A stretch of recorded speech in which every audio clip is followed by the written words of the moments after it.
యోవేలు గ్రంథము 2వ అధ్యాయము, యోవేలు గ్రంథము 2వ అధ్యాయము 15-16 వచనాలు చదువుకున్నామండి. 15-16 వచనాలు చదువుకున్నాం.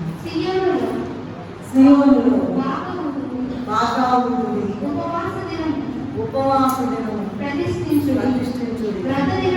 వ్రత దినము నియమించి ప్రకటన చేయుడు, జనులను సమకూర్చు, సమాజకూటము ప్రతిష్ఠించు, పెద్దలను విలువనంపించు, చిన్నవారిని స్తన్యపానము చేయు బిడ్డలను తోడుకొని రండి. పెళ్లి కుమారుడు అంతఃపురములో పెళ్లి కుమార్తె గదిలో నుండి రావాలి. ప్రార్థన చేసుకున్నాం. చిన్న ప్రార్థన. మమ్మల్ని నీటిగా ప్రేమించిన మా తండ్రి, నీ పాదములకు కోటాను నమస్కారం. మమ్మల్ని అందరినీ కూడా అనేక సార్లు మరణం కావాల్సి ఉండగా మమ్మల్ని అందరినీ కూడా మరణం నుండి తప్పించి సజీవుల లెక్కలో నుంచి మీరు ఆకలికి సిద్ధపడ్డానికి నీ పరిశుద్ధ అగ్నితో మమ్మల్ని కాల్చి మమ్మల్ని సిద్ధపరిచి నీ పోలిక నీ లక్షణాలు ఇచ్చి మహిమ మేఘానికి ఆకర్షించుకోవడానికి ఆశపడుతున్న తండ్రి చేతులెత్తి నమస్కరిస్తూ ఉన్నాం. మాకు చేత గారు, నాకు అసలు చేత గారు, మీరే దిగి వచ్చి ఈ వాక్య భావమును మీరే మాతో మాట్లాడండి. నీ మాట కొరకు ఎదురు చూస్తూ ఉన్నామయ్యా, నీ మాట కొరకు ఎదురు చూస్తూ ఉన్నాం. నీ పాదాలు పట్టుకుని బతుకులాడుతూ ఉన్నాం. మాకేమీ తెలియదు నాయన, మీరే దిగి వచ్చి వేసి నీ పిల్లలైన మాతో మాట్లాడవలసిన మాటలు నాయన మాతో మాట్లాడి మహిమ పొందుమని వచ్చి వేసిన యేసయ్య అతి పరిశుద్ధమైన నామములో ఎంతో వినయముతో వేడుకొని ప్రార్థిస్తూ నామం తండ్రి. మనం చదువుకున్నటువంటి వాక్య భాగము చూపించుకోండి అందరూ కూడా. యోవేలు గ్రంథం పాత నిబంధన 2వ అధ్యాయము 15-16 వచనాలు.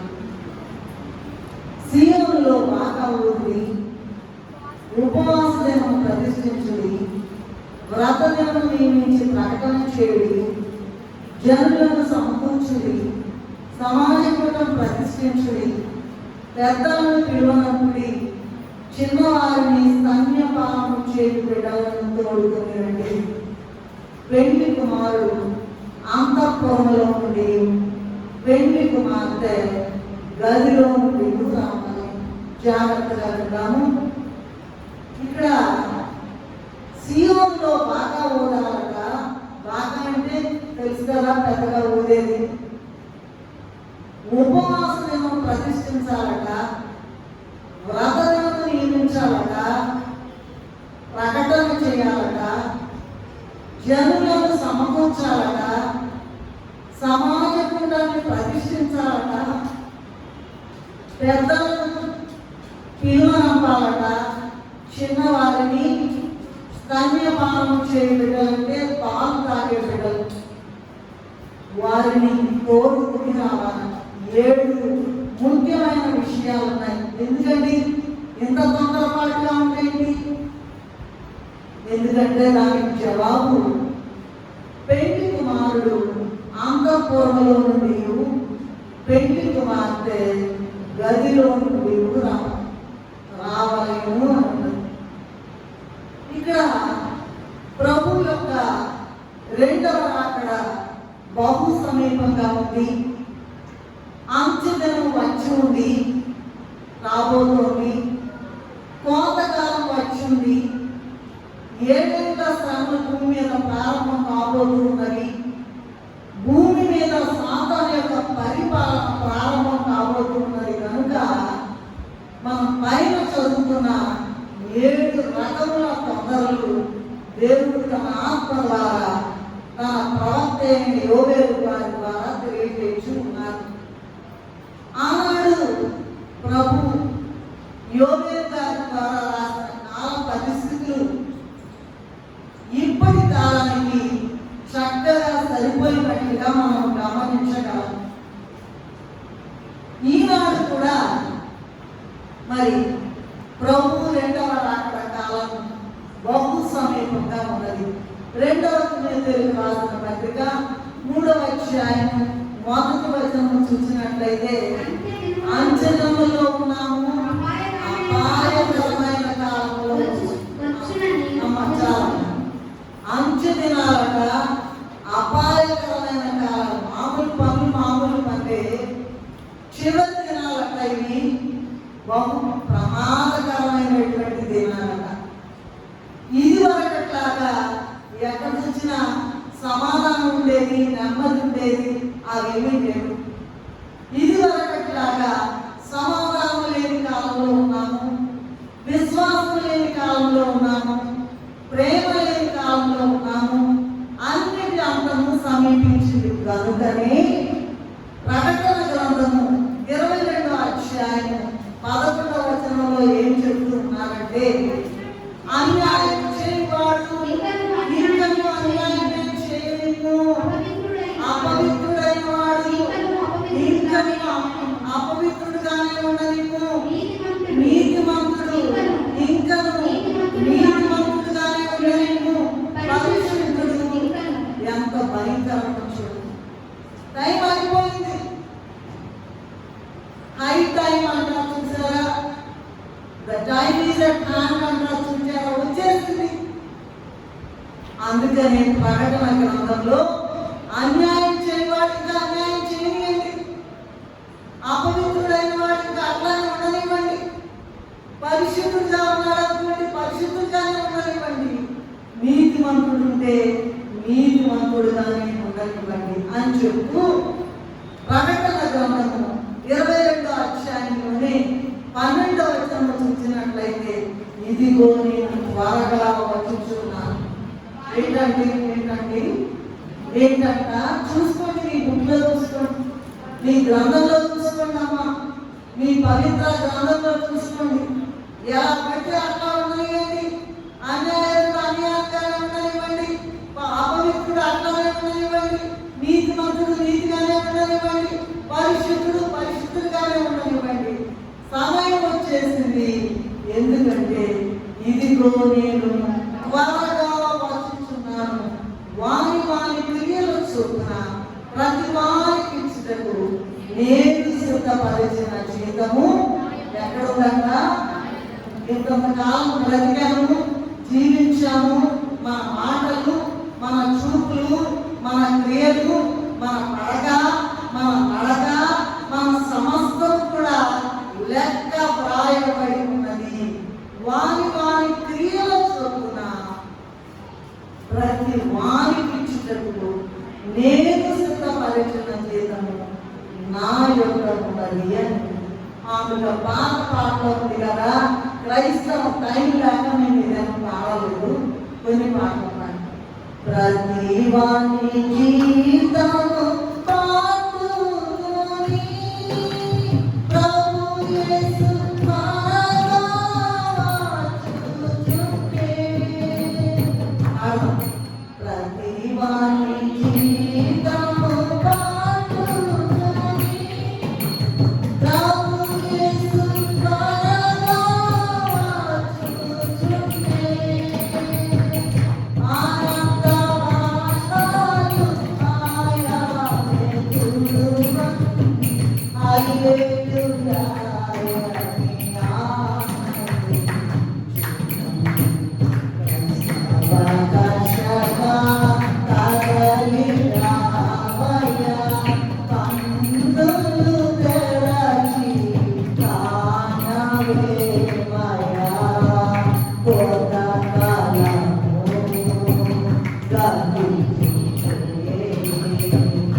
ఎప్పుడు వస్తాడో ప్రభు మనకు తెలియదండి. రెడీగా జీతాలు పట్టుకొని వస్తూ ఉన్నారట. ఇటువంటి పరిస్థితుల్లో మనం చదువుకున్నటువంటి వాక్య భాగము మనం చూసుకున్నట్లయితే ఏమనుందండి, ఈ 7 తొందరలు ఉన్నాయి కనుక పెళ్లి కుమారుడు అంతఃపురంలో నుండి రావాలట. ఎక్కడ? అన్ని లోకములకు అవతల ఉన్న ఉన్నత లోకాన సన్నిధులు ఉన్న అన్ని లోకాలు 7 లోకాలకి అవతల ఉన్న ప్రభువు, ఆ ప్రభు వచ్చేస్తున్నాడట. పెళ్లి కుమారుడు రాజాది రాజు ప్రభువుల ప్రభు దేవాది దేవుడు వస్తూ ఉన్నారు కనుక ఇదిగో మరి ఏంటంట, ప్రతి వారి జీతం పట్టుకుని వస్తూ ఉన్నారు కనుక జాగ్రత్తగా ఉండాలని చెప్తూ ఉన్నారు. ఇంకా చాలా కొందల విషయము బైబిల్ గ్రంథంలో రాయబడి ఉన్నది. అయితే ఇక్కడ నేను మాట, పెళ్లి కుమారుడు అంతఃపురంలో నుండి రావాలట. పెళ్లి కుమార్తె చెప్పండి మీరే, గదిలో నుండి. ఏంటి గది? ఇవాళ మన ప్రసంగం ఏంటి? గది. ఏంటండి? చిన్న మాట. ఏంటది? పెళ్లి కుమార్తె అంటే ఎవరండి? నేనా? ఎవరికి వాళ్ళేనా? ఎవరికి వాళ్ళే. కనుక పెళ్లి కుమారుడేమో యేసు రాజుగా వచ్చుచున్నాడు.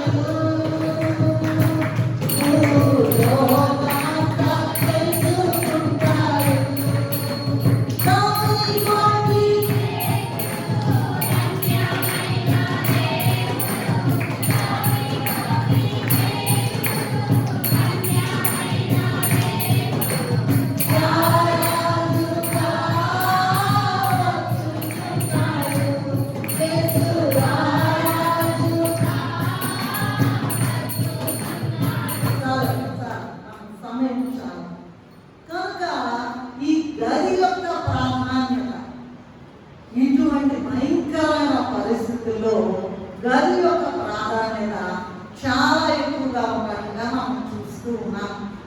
మనం కొన్ని రిఫరెన్స్లు చదువుకుందాం. యెషయా గ్రంథము ఎలా ఉంది పరిస్థితి ఇప్పుడంటే, యెషయా 24వ అధ్యాయము 17 నుండి 21 వరకు చూసుకుందాం. భూనివాసి నీ మీదికి భయము వచ్చెను, గుంటయు తూములు పైకి తీయబడి ఉన్నవి, భూమి పునాదులు కంపించుచున్నవి, భూమి బొత్తిగా బద్దలైపోవచ్చున్నది, భూమి కేవలం తొలకలైపోవచ్చున్నది, బహుగా దద్దరిల్లుచున్నది, భూమి మట్టిని వలె కేవలము కూర్చున్నది, పాత వలె ఇటు అటు ఊగుచున్నది. ఏమని చూసారంటండి? మనం నివసించే భూమి, మనం ఎక్కడే నివసిస్తున్నాం? భూమి మీద గట గుంటంట, ఊరంట, తూములు పైకి తీయబడినాయట, పునాదులు కంపిస్తున్నాయట, బొత్తిగా బద్దలైపోతుందట, తొలకలైపోతుందట, బహుగా దద్దరిల్లుతుందట. భూమట మొత్తం కూడా మద్దులు వలె కేవలం కూలుకున్నదట, పాక వలె అటు ఇటు. ఏంటండి ఎంత భయంకరం! భూమి తిరుగుతూ ఉందండి, మనము పడిపోవట్ల. భూమి ఆకాశం శక్తి ఏమండి అంత బాగా ఉంది. ఒక్క క్షణము పాకవలి ఊగుతూ ఉందట. ఎందుకంటే దాని ఎట్ ఎనీ టైం మొత్తం కూడా నాశ చేయబోతున్నారు, మొత్తం నశించిపోబోతున్నది. దాని అపరాధము భూమి మీద భారంగా. దేవుడు అంటే భయం లేదు, భక్తి లేదు, ఎవరిష్టం వచ్చినట్టుగా వాళ్ళు మరి జీవిస్తూ ఉన్నారు. ఇంకా కొన్ని చూపిస్తాను చూడండి. మలాకి 3వ అధ్యాయం 2వ వచనం, లోకారంభము నుండి అట్టి శ్రమ కలుగలేదు. భూమి పుట్టింది మొదలుకుని ఇటువంటి భయంకరమైన శ్రమ కలుగలేదు. అలాగే యెషయా గ్రంథము 10వ అధ్యాయం 3వ వచనంలో చూసినట్లయితే, దర్శన దినమున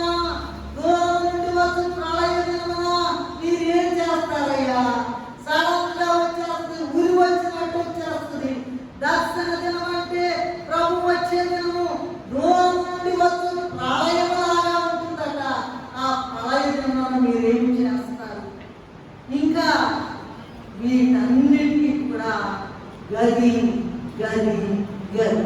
ఆ గదేంటో ఈ దినం మనము ధ్యానం చేసుకుందాం. ప్రియమైన దేవుని బిడ్డలారా, ఈ గది సంగతి మనం నేర్చుకోకపోతే, గది సంగతి ధ్యానం చేయకపోతే, గదిలో మనం ఉండకపోతే గదిలో నుండి మనము రాలేము. ఎందుకంటే మనల్ని ఎవరు కూడా రక్షించలేదు. మన పిల్లలు రక్షించలేదు, మన ఆస్తి రక్షించలేదు, నీ ఆరోగ్యం రక్షించలేదు, నీ బంధువులు రక్షించరు, నీ శక్తి నిన్ను రక్షించదు, నీ బలం నిన్ను రక్షించదు, నీ యుక్తి నిన్ను రక్షించదు, ఏది కూడా రక్షించదు. లూకా సువార్త 21:34 నుండి చూసినట్లయితే, కాబట్టి జరుగుబో వీటిని తప్పించుకుని మనుష్య కుమారుని ఎదుట నిలువబట్టకు శక్తి కావాలన్నట్లు ఎల్లప్పుడూ ప్రార్థన చేయొచ్చు, మెలకువగా ఉంటుంది. మెలకువగా ఉన్నారా? మత్తయి సువార్త 24:36 చూసినట్లయితే, అయితే ఆ దినమును గూర్చి ఆ గడియను గూర్చి సరి తండ్రి మాత్రమే ఎరుగును, దూతలు కానీ కుమారుడు కానీ ఎవరికి తెలియదని సడన్ గా ఉరిలాగా వచ్చేస్తుంది. లూకా సువార్త 18:1 మనకు అనేక సార్లు విని ఉన్నాము. ఏంటంట? విసుగక నిత్యము ప్రార్థన చేయాలి. విసుగక ఎప్పుడు చేయాలంటండి? 24 గంటల ప్రార్థనే. కనీసం దినానికి 3 సార్లు గదిలోకి వెళ్ళి ప్రార్థన చేయకపోతే మరి మనసంతా ఎల్లో వెళ్ళిపోతుంది. సిద్ధపడలేదు, వెంటనే మాడు వచ్చి వెళ్ళిపోతాడు. కనుక నీ మనసంతా కూడా నిత్యము గదిలోనే ఉండాలి, ప్రార్థన చేసుకోవాలి. అందుకనే ఇగో యోవేలు గ్రంథంలో వచ్చేస్తున్నాడు. నువ్వు గదిలో ఉన్నట్లయితే ఎప్పుడైనా సరే పెళ్లి కుమారుడు ఏ దినమైనా ఏ క్షణమైనా వచ్చినట్లయితే నువ్వు పెళ్లి కుమార్తెగా గదిలో ఉన్నట్లయితే గదిలో నుండి ఆయన కలుసుకోవడానికి నువ్వు వెళ్ళగలవు. కన్వెన్షన్ కీర్తనలో, బైబిల్ మిషన్ కన్వెన్షన్ కీర్తనలో ఏముందంటే, చేయాలి సన్నిధి చేయాలి. సన్నిధి చేస్తే సమస్తమైన ఏం కలుగుతాయి అంటామా? సమస్తమైన మేలు కలుగుతాయంట. నీకు ఏది కావాలంటే అది కలుగుతుందంట. సన్నిధి చేస్తే సమస్తమైన కీడులు కలుగుతాయి. ఏం కావాలంటండి? సన్నిధి చేస్తే సమస్తమైన మేలు కలుగుతాయంట. మేలు కావాలా, కీడు కావాలా? ఏమా మేలు కావాలా అనుకున్న వాళ్ళందరూ కూడా మరి ప్రార్థన చేయాలి. అదే ప్రార్థన గది అంట. గది అంటే ఒక్క మాటలో చెప్పాలంటే ప్రార్థనా స్థలం. దేవదాసయ్య గారు ఏమన్నారంటే, ఇందాక మనం పాడుకున్నాము ఏకాంత స్థలంలో అనే పాటలు, సన్నిధిలో ఉండేవాళ్ళ సన్నిధి ఎక్కడ ఉంటుందంటండి? చెప్పండి జవాబు. బైబిల్ కృష్ణుడు సన్నిధిలో ఉంటే సన్నిధి నీలో ఉంటుంది. సన్నిధి అంటే ప్రార్థన నీలో ఉంటుంది. ఉదాహరణకి ఒక ఇంట్లో అందరూ నివసిస్తూ ఉన్నారనుకోండి, అక్కడ ఉన్న వాళ్ళందరూ కూడా 3 పూట్ల ప్రార్థన చేస్తారట. వాళ్ళందరూ కూడా గదిలో ఉన్నట్లేదంట. మరొక ఇల్లు ఉంది, చాలా గదులు ఉన్నాయి, ప్రార్థన గది కూడా ఉంది, కానీ ఆ ఇంట్లో ప్రార్థన చేసే వాళ్ళు ఎవరు లేరు కనుక అక్కడ గది లేదండి. ఈ గది ఎలా నేర్చుకోవాలి? గది విషయం ప్రభు చూపించిన మాదిరి ఏమిటి అనేది ధ్యానం చేసుకుందాం. ప్రకటన గ్రంథము 3:21 చూసినట్లయితే, నేను జయించి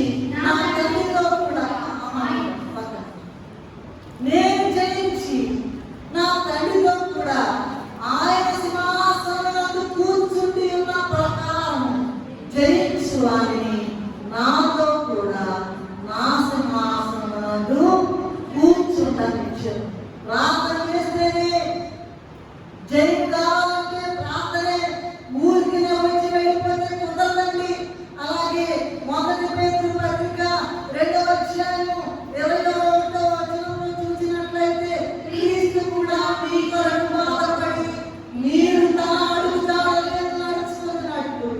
నీకు మాదిరి ఉంచిపోయాను. ఏం మాదిరి చూపించేయాలండి? మనం కూడా గది అనుభవంలోకి రావాలంటే ప్రభు చూపించిన మాదిరి ఏమిటి? గదిలో ఉండే ప్రభువుని జయించారు కనుక మనకు మన సమస్యలన్నిటికీ, మన చిక్కులన్నిటికీ, మన వేదనలన్నిటికీ, మన దిగుళ్ళన్నిటికీ, మన సమస్యలన్నిటికీ గదే పరిష్కారము. ఈ గది అంటే ఒక గొప్ప ఆయుధము వంటిది. ప్రభు చూపించిన మాదిరి గది ఎలా సంపాదించుకున్నారు, ఆయుధంగా ఎలా వాడుతున్నారు అనేటువంటిది మనం ఇక్కడ చూద్దాము. మార్కు సువార్త 1వ అధ్యాయము 35వ వచనం చూద్దాం. పెద్దల కడ లేచి చీకటిగా, చాలా చీకటిగా ఉండగా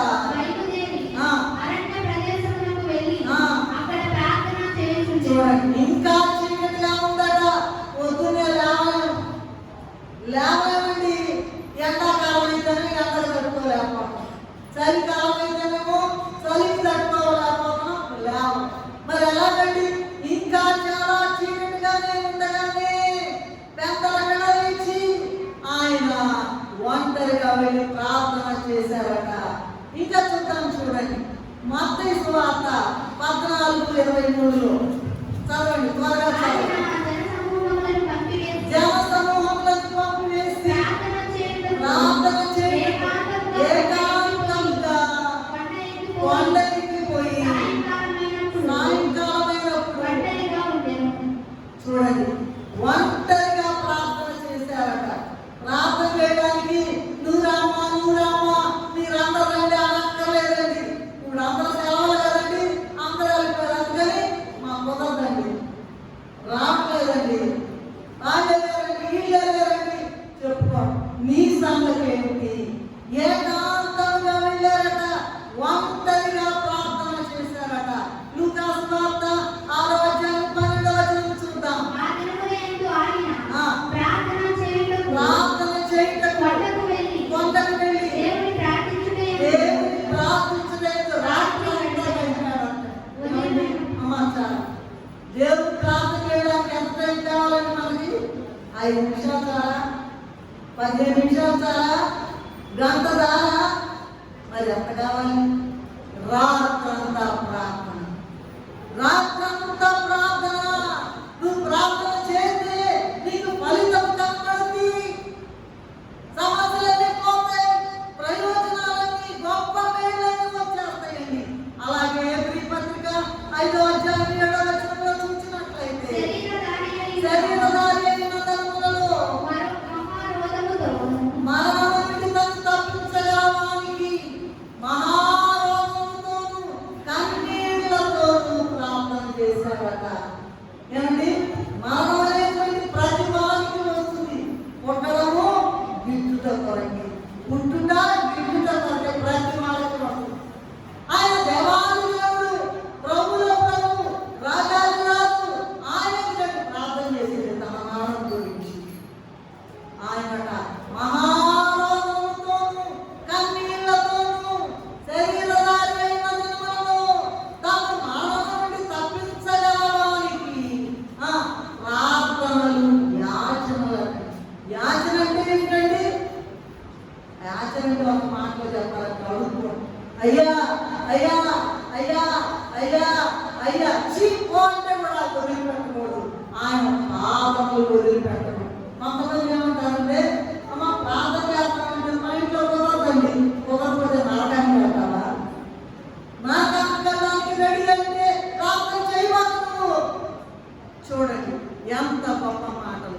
ఇంకా చూద్దాం, లూకా సువార్త 22వ అధ్యాయం 44లో చూసినట్లయితే గెత్సేమనే వనములో మరింత వేదన పడి ప్రార్థన చేయించుండగా ఆయన చెమట నేలను పడుచున్న గొప్ప వంట బిందుకుల వలె ఆయన.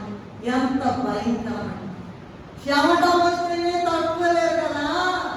ఆయన చెమటట నేలను పడుచున్న గొప్ప, అమ్మో, అసలు ఒకసారి ఊహించండి, ఒకసారి ఊహించండి.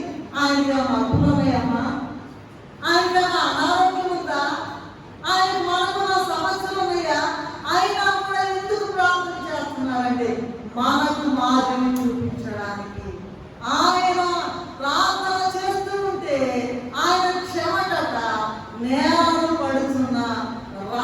బిందువుల వలె ఆయన. ఒకరికి ఆశీర్వాదం వచ్చిందంటే ఊరికి నేను తేరగా రాదని, ప్రార్థన చేస్తేనే వస్తుంది. ఎవరి పిండి కొద్ది రొట్టె అంటారు కదా, నీ ప్రార్థన నేను పైకి తీసుకెళ్ళిపో. ఎంత ఉన్నత స్థితిలో కావాలంటే అంత ఉన్నత స్థితిలోకి తీసుకెళ్తుంది. ఆ ప్రార్థన, ఆ మాదిరి, ఆ గది ప్రభువే మనకు తెలియజేయించున్నారు, నేర్పించారు. ప్రభు అంట గదిలో ఉండి కొన్ని లక్షణాలు సంపాదించుకున్నారటండి. శరీరధారిగా ఉన్న దినాలు ఏంటి ఆ లక్షణాలు? మనము కూడా గదిలో ఉండి, గదంటే గదంటే ప్రార్థనా స్థలము, నీ దివ్య రేఖ లేఖలో నాకు కావాల మెల్లను నా దేవుడే. అలాంటి ప్రార్థన కంట చేయడం మొదలెట్టగానే ప్రార్థన కంట రెక్కలు వచ్చేస్తాయండి. మన ప్రార్థన తీసుకుని వెళ్ళిపోతుంట మన యొక్క అవసరతలను. రెక్కలు కట్టుకుని ప్రార్థన ఎగిరి పెట్టుకుంటాట. ఆ ఎగిరి వెళ్ళే దానికి నువ్వు గదిలోకి వెళ్ళాలి కదా. ఆ లక్షణాలట ప్రభు అట కొన్ని లక్షణాలు సంపాదించుకున్నారట. ఎక్కడుండి? గదిలో ఉండి. నీవు నేను కూడా గదిలో ఉండి ప్రార్థన చేయకపోతే, గదిని ఆయుధంగా వాడుకోకపోతే, ప్రార్థన గదిని వాడుకోకపోతే ఆయన లక్షణాలు మనం సంపాదించుకోలేము, ఆయన పోలికలు మనం పొందుకోలేము, ఆయన లక్షణాలు మనం సంపాదించుకోలేము. ఏం చేశారట ప్రభు అట? ప్రార్థన గదిలో ఉండి ఏం లక్షణాలు సంపాదించుకున్నారంటే, నంబర్ 1 శ్రమను సహించాలి, శ్రమను సహించుట. రెండవది మనుషులను ఎలా క్షమించాలి. మూడవది అసలు ప్రార్థన అంటే ఎలా చేయాలండి? పట్టుదల గల ప్రార్థన ఉంది, రోదన గల ప్రార్థన ఉంది, కన్నీటి ప్రార్థన ఉంది, ప్రసవేదన ప్రార్థన ఉంది. ఇన్ని ప్రార్థనలు ఉంటే ఏమండి అసలు ప్రార్థన అనేది ఉందా? వాసన ఉందా? ఏమండి శ్రమ ఎలా సహించాలి, ఎలా క్షమించాలి, ఎలా ప్రార్థించాలి, ఎలా బోధించాలి, ఎలా విధేయత నేర్చుకోవాలి, ఎలా అద్భుతాలు చేయాలి, ఎలా మనల్ని తగ్గించుకోవాలి, ఎలా అన్నిటిని జయించాలి. ఈ లక్షణాలను కూడా ప్రభు అట గదిలో ఉండి సంపాదించుకున్నారట. మనము కూడా ఆ ప్రార్థనా గదిలో ఉండి పై లక్షణాలు సంపాదించుకోకపోతే పెళ్లి కుమార్తె వరుసలోనికి మనం వెళ్ళలేము. మొదటి యోహాను పత్రిక 3వ అధ్యాయము 1-2 వచనాలు చూసినట్లయితే ఇప్పుడు అందరూ దేవుని పిల్లలే. ఇప్పుడు మొత్తం అందరూ బాగానే ఉన్నారండి.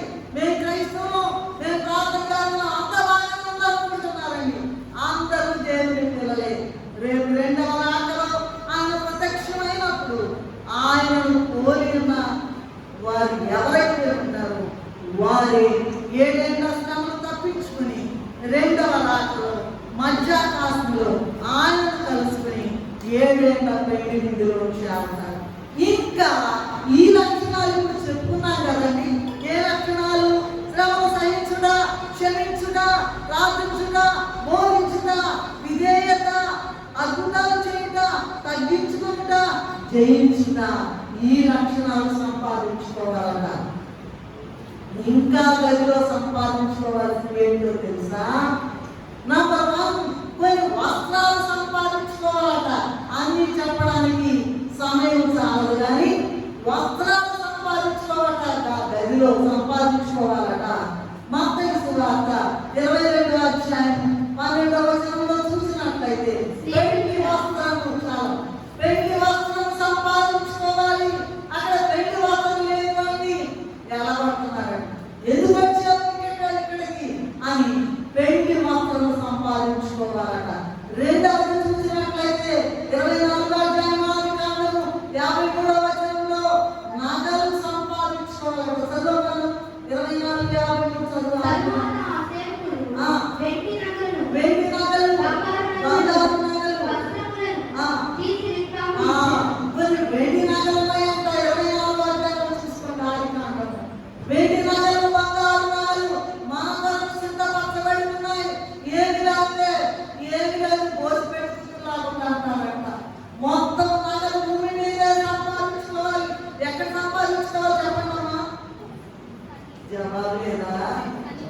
గదిలో ప్రార్థన గదిలో సంపాదించుకోవాలి. అలాగే మూడవది చూసినట్లయితే దీపములు సంపాదించుకోవాలంట, దివిటీలు సంపాదించుకోవాలంట. మత్తయి సువార్త 25వ అధ్యాయం 7-8 వచనాలు చదవమన్నాం. మత్తయి సువార్త 25:7-8 బుద్ధిగల కన్యకలు బుద్ధిలేని కన్యకల సంగతి అక్కడ దీపములు సంపాదించుకోవాలట, దివిటీలు సంపాదించుకోవాలట.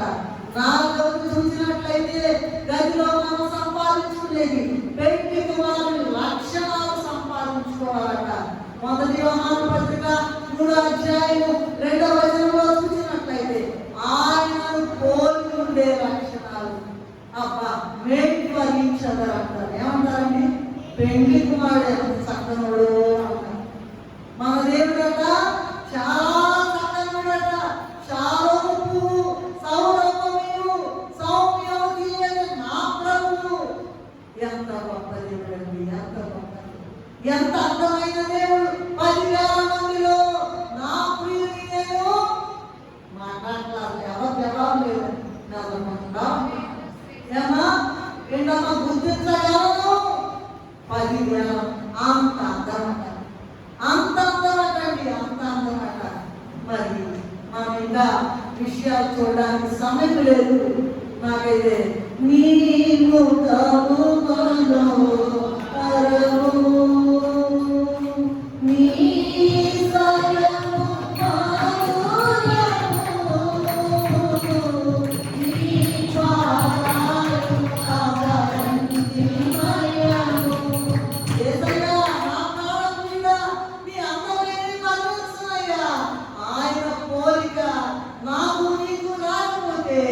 నీవు ఎగిరి వెళ్ళలేవు, ప్రార్థన ఎగిరి వెళ్ళలేవు.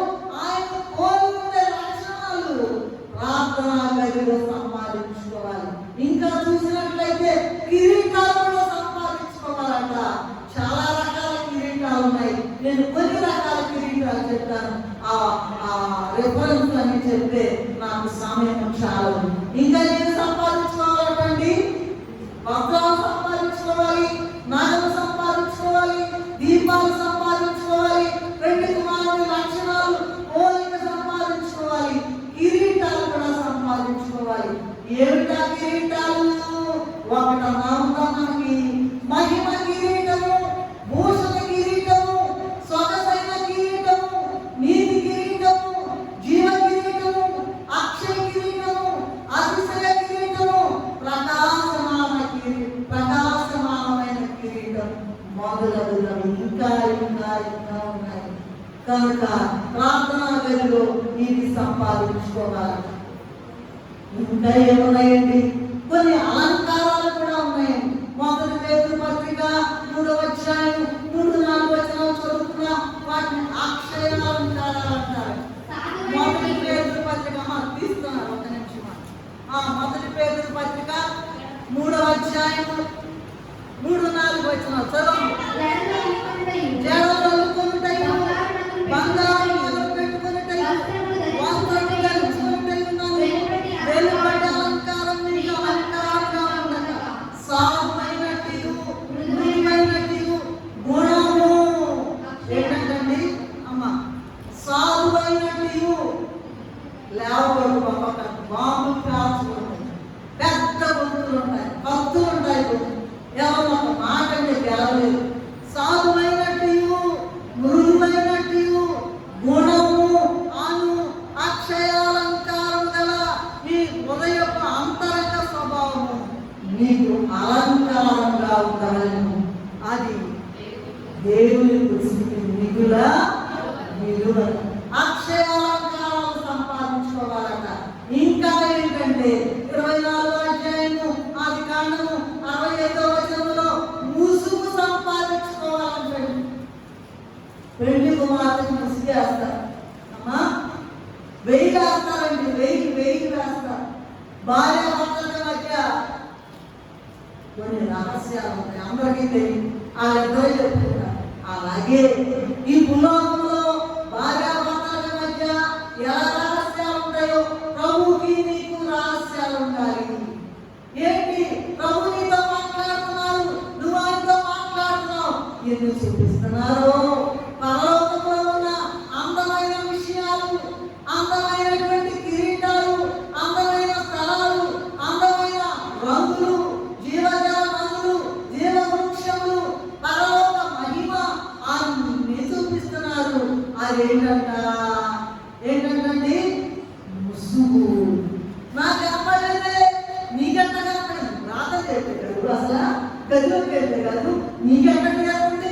పొద్దున్న లేచిన కానించి పనులతో వెళ్ళిపోతారు మట్టిలో. అలా కాదు, నీ పనులకు ముందు ప్రార్థన చేసుకుంటే ప్రార్థనలో సాగకుండానే పనులు నెరవేరిపోతాయంట.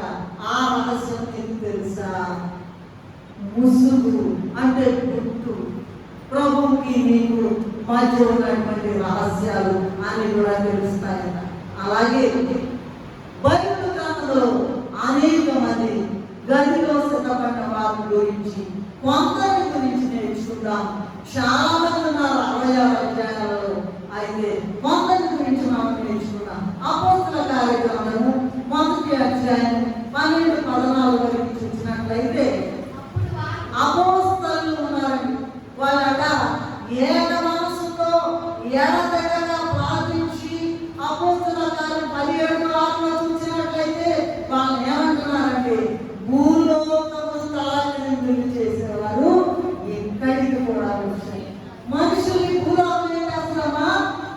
మనుషుల్ని భూలోకం తలకిందులు, భూలోకం ఈ లోకం మనుషుల్ని తలకిందులు చేస్తుంది. దేవుని యొక్క అపోస్తలులు, శిష్యులు, సేవకులు, ప్రవక్తలు ఏం చేశారంట? భూలోకాన్ని మొత్తాన్ని కూడా తలకిందులు చేశారట. అది గదిలో ప్రార్థించడం ద్వారా. ఇంకా చూడండి, కొంతమంది అపోస్తలుల సంగతి చెప్పుకున్నాం కదా.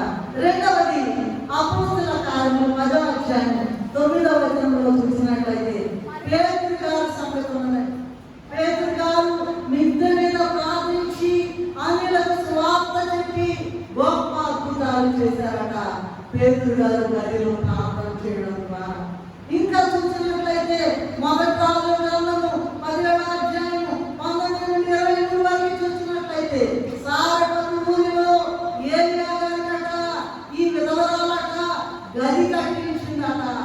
మిద్దె మీద ఆమె ఇదిగో నేను కట్టించిన ఆ ప్రార్థన గదిలోకి వెళ్ళి ప్రార్థన చేయడం ద్వారా చనిపోయిన ఆమె బిడ్డను ఏలియా గారు బ్రతికించారట.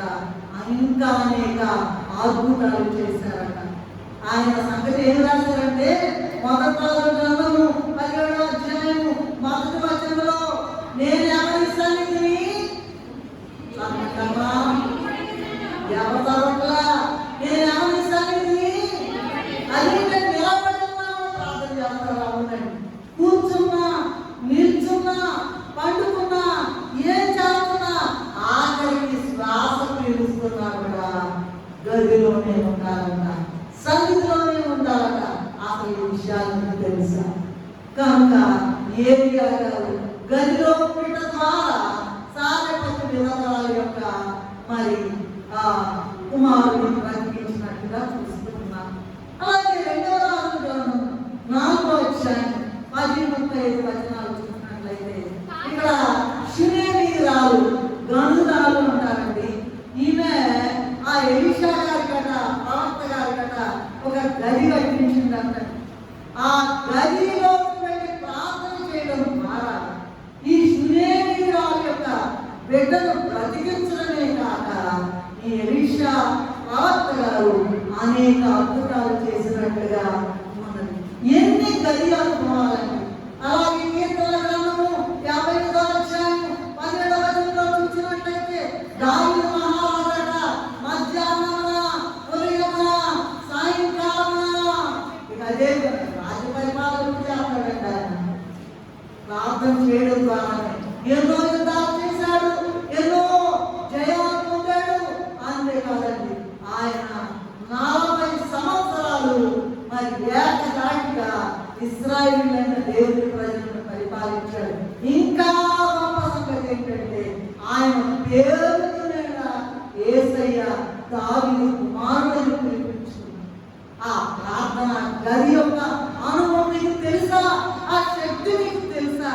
ఒక్కసారి ఈ గది సంగతి మనం ధ్యానం చేసుకుంటూ ఉన్నాం. ఇంకా చూసినట్లయితే దానియేలు గ్రంథం 6వ అధ్యాయం 10వ వచనంలో చూసినట్లయితే ఆయన చాలా గొప్పవాడండి. 120 మంది ఉన్నారంట దేశం మొత్తం మీద. వాళ్ళలో ముగ్గురు ముఖ్యులంట. ఆ ముగ్గురులో దానియేలు ముఖ్యుడట. ఆయన ముమ్మారు ప్రార్థించి ఏం చేశాడమ్మా? దానియేలును సింహపు కోటులో కాపాడినది నీవే కదా. జలప్రళయములో నోవాహు దాచిన బలవంతుడవు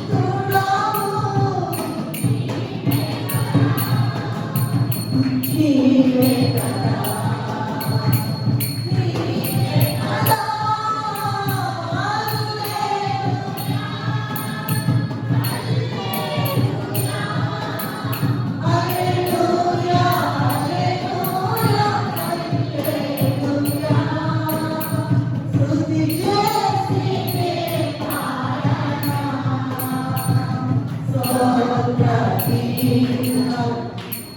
ఆయన ఏం చేశాడంటే సింహాలు ఆయన ప్రార్థన కంట దడబుట్టేసి నోరెరిస్తే అక్కడ చెడు వాసన వస్తుందని సింహాలు నోరు పూస్తున్నాయట. మనకు కూడా ఇప్పుడు ఒక సింహం ఉందండి. మొదటి పేతురు పత్రిక 5వ అధ్యాయము 8వ వచనంలో చూసినట్లయితే గర్జించు సింహమైన సాతాను నోరు పూరించాలంటే, దాన్ని విరగదీయాలంటే, దాన్ని తొక్కాలంటే, దాన్ని మట్లోని పంపాలంటే ప్రార్థన గదే తప్ప శరణ్యము. అదొక్కటే శరణ్యము. అది తప్ప వేరొకటి వేరే లేదండి. కనుక మనం ఏం చేయాలా? మత్తయి సువార్త 6వ అధ్యాయము 6వ వచనం చదవండి త్వరగా. ప్రార్థన చేయనప్పుడు నీ గదిలోనికి వెళ్ళి తలుపు వేసి రహస్యమును చూసి నీ తండ్రికి ఎక్కడికి వెళ్ళాలంటామా? నీ సమస్య చిన్నదైనా సరే, పెద్దదైనా సరే, వ్యాధైనా సరే, బాధైనా సరే, చిక్కైనా సరే, దిగులైనా సరే, నువ్వు ఎవరైనా సరే, ఏ కోడైనా సరే, ఏ ప్రాంతమైనా సరే, ఏ భాష అయినా సరే, ఇబ్బంది లేదండి. యేసయ్యా అంటే నీ దగ్గరికి వచ్చేస్తాడు ఆయన. అంత గొప్ప దేవుడు, అంత గొప్ప దేవుడు. కనుక నువ్వు వెళ్ళి ప్రార్థన చేసుకో. అందుకే యోవేలు గ్రంథంలో 2వ అధ్యాయం 16వ వచనంలో నువ్వు పెళ్లి కుమార్తె వరుసలో సిద్ధపడాలంటే ఏం చేయాలమ్మా? పెళ్లి కుమారుడు అంతఃపురంలో నుండి పెళ్లి కుమార్తె గదిలో నుండి రావాలట. మరి ఎట్లా వస్తారండి గదిలో నుంచి? చెప్పండి అమ్మా, ఎట్లా వస్తారు గదిలో నుంచి? గదిలో వెళ్తే కాదు వచ్చేది, గదిలో నుంచి. గదిలో వెళ్ళకపోతే ఎలా వస్తారండి? ప్రార్థన గదిలోకి ఏం చేయాలమ్మా? ప్రార్థన గదిలోకి వెళ్ళాలి. వెళ్తే కానీ గదిలో నుండి నీవు పెళ్లి కుమారుడు వచ్చినాక గదిలో నుంచి రాలేవు. ఎలాగుండా గదిలో నుంచి ఎలా వస్తామండి? అందుకే యోవేలు గ్రంథంలో రాశారు 16 పెళ్లి కుమార్తె గదిలో నుండి రావాలి, పెళ్లి కుమారుడు అంతఃపురంలో నుండి రావాలి. పెళ్లి కుమార్తె గదిలో నుండి ఎలా వస్తుంది అంటే, నీవు నేను కూడా 3 సార్లు గదిలోకి వెళ్ళి ప్రార్థించే అలవాటు ఉంటే మిగిలిన సమయం కూడా అదే తలంపు, అదే ప్రార్థన, అదే స్థితి. కళ్ళు మూసిన, కళ్ళు తెరచిన, కూర్చున్న, నడిచిన, పని చేస్తున్న, నిత్యము ప్రార్థనలో ఉన్నట్లయితే నీ మనస్సు కూడా ప్రార్థనలో స్థితితో నిండిపోయి ఉంటుంది. అప్పుడు ప్రభు వస్తే గదిలో నుండి రావడానికి వీలవుతుంది. అలాగే మరి ఎప్పుడండి? ఎప్పుడు వస్తారండి? ఎంత ప్రార్థన చేయాలండి? ఎక్కడ చేయాలండి? ఎలా తెలుసుకోవాలండి? అనుకోవచ్చు నీవు. మత్తయి సువార్త 24వ అధ్యాయము 36వ వచనంలో చూసినట్లయితే ఆ దినమును గూర్చి ఆ గడియను గూర్చి ఎవరికి తెలియదు కనుక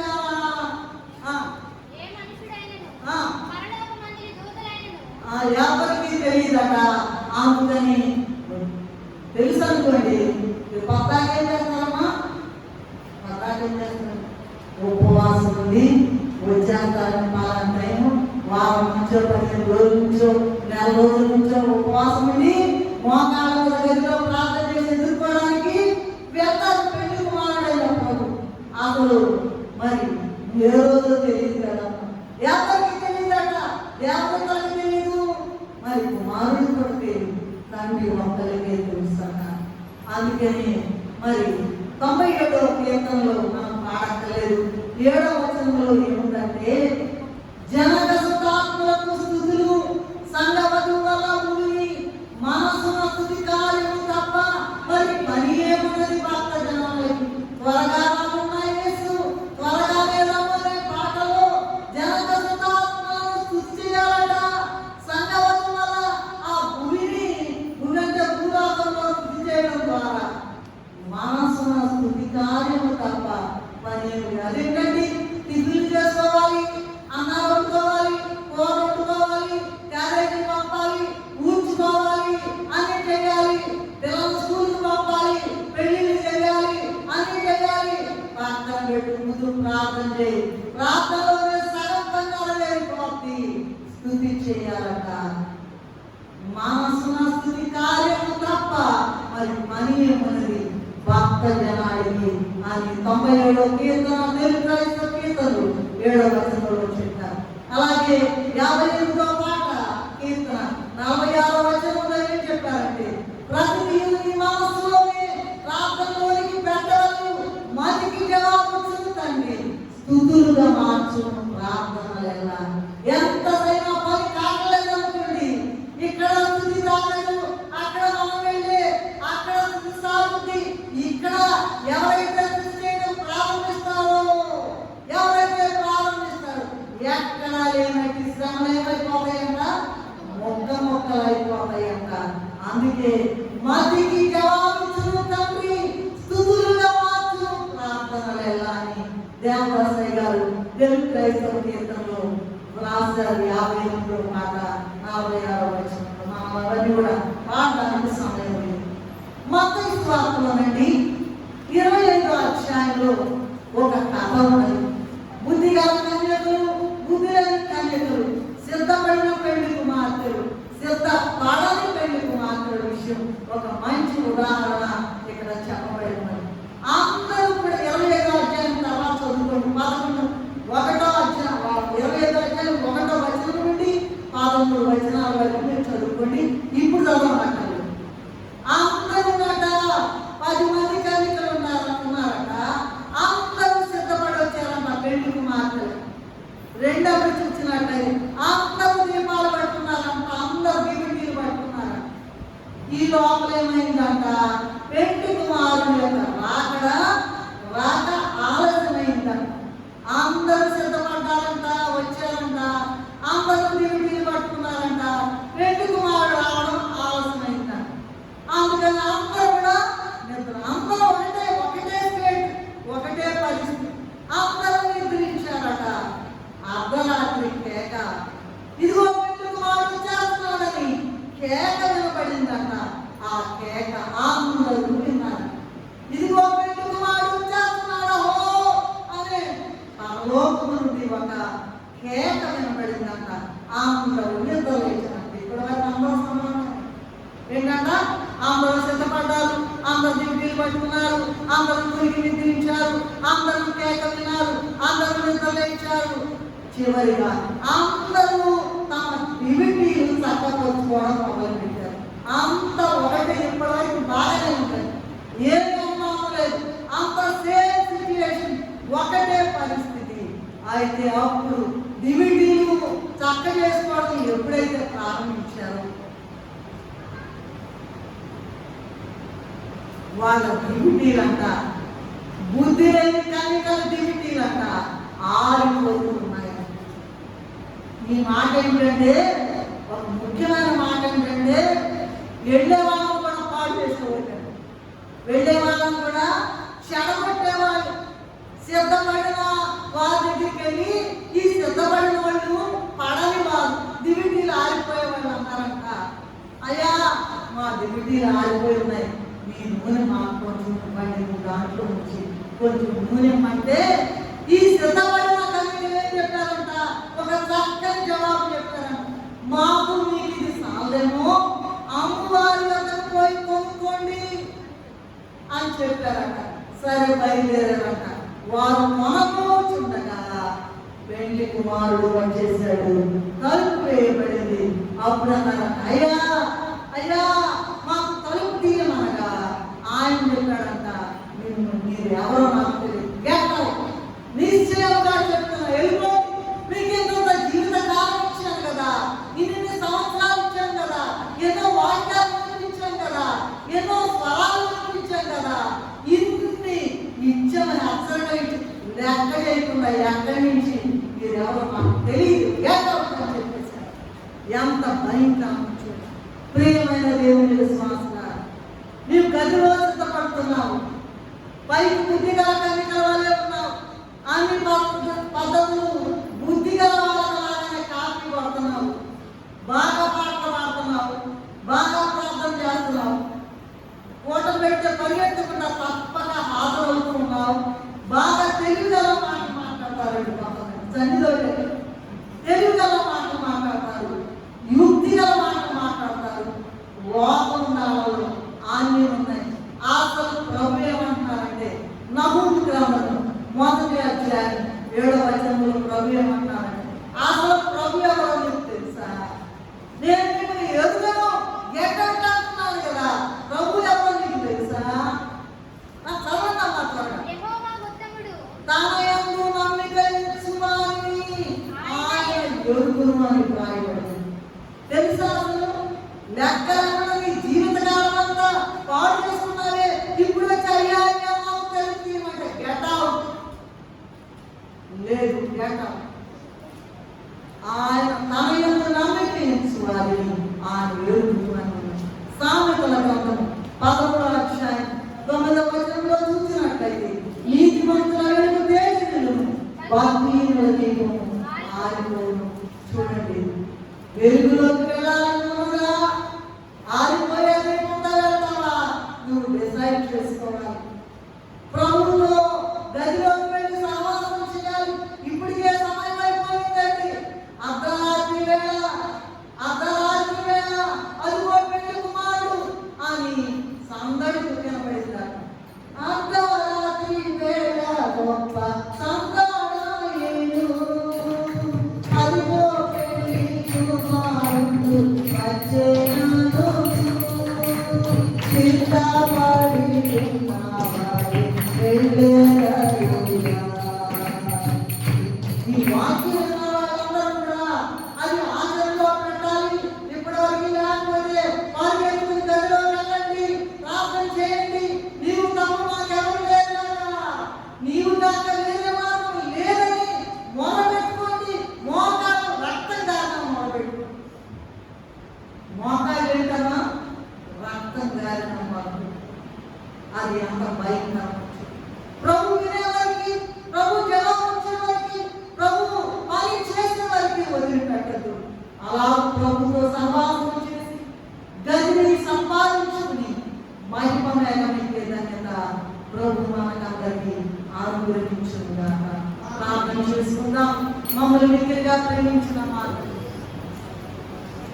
ఎంత గొప్ప దేవుడు ఉన్నాయి, ఎంత మహిమ గల దేవుడు ఉన్నాయి, ఎంత గొప్ప గల దేవుడు ఉన్నాయి. అయ్యా, నీ పిల్లలైన వారు నశించిపోకుండా నాయనా నాయనా నాయనా ఎలాగైనా సరే యుగయుగాలు నీతో పాలించాలి, కిరీటాలు పొందుకోవాలి, గొప్ప వెలుగులో ఉండాలని, రాజ్య పాలన నీతో యుగయుగాలు చేయాలని ఎంత ఆశిస్తున్నావు, ఎంత ప్రతిమలాడుతున్నావు, దినమంతా చేతులు చాపుతున్నావు. యెషయా 65:2 బుద్ధి కలిగిన బుద్ధి గల కలిగినవలే తొందరపడి గది అనుభవం లేకపోతే ప్రార్థన గదిలోకి వెళ్ళి అన్ని రకాల ప్రార్థనలు నాయన, రసవేదన ప్రార్థన, పట్టుదల గల ప్రార్థన, ఆసక్తి గల ప్రార్థన, అత్యాసక్తి గల ప్రార్థన, రోదన ప్రార్థన సంపాదించుకుని ఆ గదిలో నుండి నీవు వచ్చిన వచ్చినప్పుడు ఆయన మహిమ మేఘమెక్కే ధన్యత మాకందరికీ అనుగ్రహించుమని వచ్చి వేసి మాతో మాట్లాడిన యేసయ్య నామములో స్తుతి చెల్లించి వేడుకుంటున్నాము తండ్రి. ఆమేన్.